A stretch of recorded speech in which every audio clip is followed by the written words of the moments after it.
Hello everyone, আজকে চলে এসেছি আবার একটা হেলদি রেসিপি নিয়ে। আমি এই ধরনের হেলদি রেসিপি, কোন ধরনের খাবারে তোমরা একটু সুস্থ থাকবে, কোন ধরনের খাবার খেলে তোমাদের ওজন কমবে, কোন ধরনের খাবার তোমাদের ওয়েটটা মেনটেন করতে সাহায্য করবে, কোন খাবারগুলো তোমার চুলের জন্য ভালো, তোমার স্কিনের জন্য ভালো, তোমার হেলথের জন্য ভালো, ওভারঅল হেলথের জন্য ভালো, ওজন কমাতে সাহায্য করবে, সেই ধরনের রেসিপি, সেই ধরনের খাবার আইটেম আমি তোমাদের সাথে শেয়ার করতে থাকি। এই ধরনের হেলদি রেসিপি, এই ধরনের হেলদি ফুড দিয়ে আমি তোমাকে একটা হেলদি এনভায়রনমেন্ট দেওয়ার সবসময় চেষ্টা করি, তোমাকে মোটিভেটেড রাখার চেষ্টা করি, যাতে তোমরা এই হেলদি লাইফস্টাইলে একটু মোটিভেটেড থাকতে পারো, তোমার ওজনটা মেনটেন থাকে, তোমার ওজনটা কমতে সাহায্য হয়। তার জন্য আমার সাথে থাকো, আমার চ্যানেলটি দেখতে থাকো।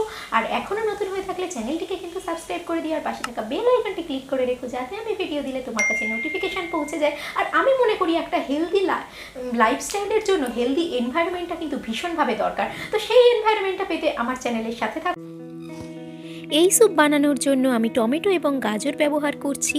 একটা মাঝারি সাইজের গাজরের অর্ধেকটা নিয়ে নিচ্ছি, আর এই সাইজের টমেটো মোটামুটি 3টে নিয়ে নিচ্ছি। ছোট সাইজ তাই 3টে ব্যবহার করছি। আর মশলা হিসেবে আমি ব্যবহার করছি দারচিনি, কয়েকটা গোটা রসুন, একটু কুচানো আদা, একটা তেজপাতা, একটা এলাচ এবং 4টে গোটা গোলমরিচ, আর 1 চিমটে গোটা জিরে।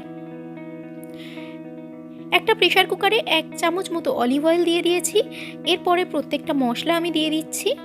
মশলাগুলো একটু ভাজা ভাজা করে আমি টমেটো এবং গাজরগুলোকে দিয়ে দিচ্ছি। আর আমি ব্যবহার করছি 1 টিস্পুন মতো বেসন, স্যুপের কনসিস্টেন্সিটা বাড়ানোর জন্য। আর দিয়ে দেব আমি 1.5 কাপ মতো জল। দিয়ে প্রেসার কুকারটা আমি ঢেকে দিচ্ছি। 2টো সিটি ওঠা পর্যন্ত আমি অপেক্ষা করব। এরপরে একটু ঠান্ডা হয়ে গেলে টমেটোর খোসাটাকে ছাড়িয়ে নেব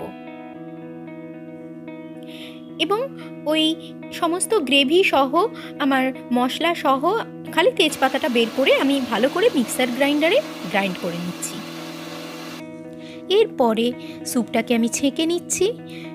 কিছু গোটা মশলা ছাড়া কিছু অবশিষ্ট থাকে না। এরপরে আমি স্যুপটাকে গরম করব, এবং যেহেতু আমি আগে লবণ দিইনি, তাই আমি পরিমাণ মতো পিঙ্ক হিমালয়ান সল্ট ব্যবহার করছি।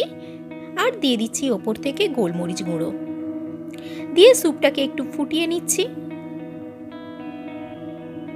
তাহলেই তৈরি হয়ে যায় আমাদের এই হেলদি স্যুপ। এখানে আমি কোনো কর্নফ্লাওয়ার ব্যবহার করিনি, তাও দেখুন কতটা গাঢ় আছে এই স্যুপটা।